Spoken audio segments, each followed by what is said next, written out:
आज इस टॉपिक में हम समझना चाह रहे हैं डायनामिक एल्वियोटी ऑब्स्ट्रक्शन। यूजुअली ये एंटीरियर वॉल एमआई की बात होती है, जो कि काफ़ी रेयर केसेस में होती है।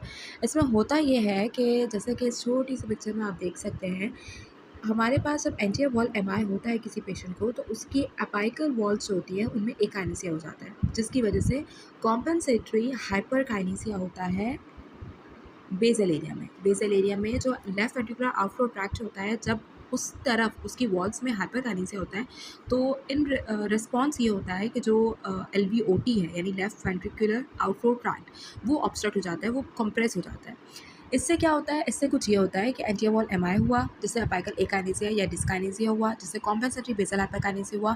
अब एलवीओटी नैरो हो गया।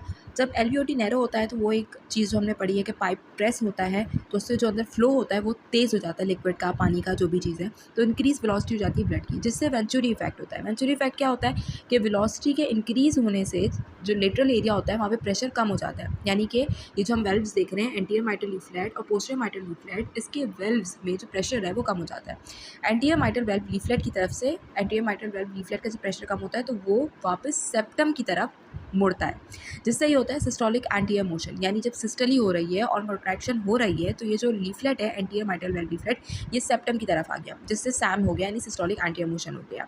इससे क्या होता है, इससे एमआर होता है, यानी माइटल रिगर्जिटेशन होने लगती है। यही फ्लो जो वेल्व जो है तो आपस में बंद होकर इस फ्लो को रोकना चाहिए था, वो नहीं हो पाता और इससे एमआर हो जाता है, जिससे डायनामिक एल्वियोटी ऑब्स्ट्रक्शन जो एंटीरियर वॉल एमआई के बाद होता है, उससे पेशेंट में एमआर का मरमर आ सकता है। इस एल्वियोटी ऑब्स्ट्रक्शन की वजह से इजेक्शन सिस्टोलिक मरमर आता है। तो ये 2 तरह के मरमर आते हैं। तीसरी चीज़ जो सिम्पटम्स में आती है, रेस्पिरेटरी डिस्ट्रेस हो सकता है, कार्डियोजेनिक शॉक हो सकता है, क्योंकि आउटफ्लो बंद है और ब्लड फ्लो जो है आपकी बॉडी को नहीं मिल रहा है। ऑल्टर्ड मेंटल स्टेटस हो सकता है अगर सेरेब्रल परफ्यूजन नहीं हो रही है। और इसकी फाइंडिंग्स कैसे देखेंगे, कैसे कंफर्म करेंगे? ऑफ कोर्स एको करके, जिसमें आपको एक तो हाइपरकाइनेसिया मिलता है बेसल एरिया का, और दूसरा सिस्टोलिक एंटीरियर मोशन लीफलेट मिलती है, जो कि आपको हुक्म में यानी हाइपरट्रॉफिक ऑब्स्ट्रक्टिव कार्डियोमायोपैथी में भी मिलती है। तो ये आपकी डिफरेंशियल हो सकता है कि एंटीरियर वॉल एमआई के बाद डायनामिक एल्वियोटी ऑब्स्ट्रक्शन में भी यही चीज़ मिलती है।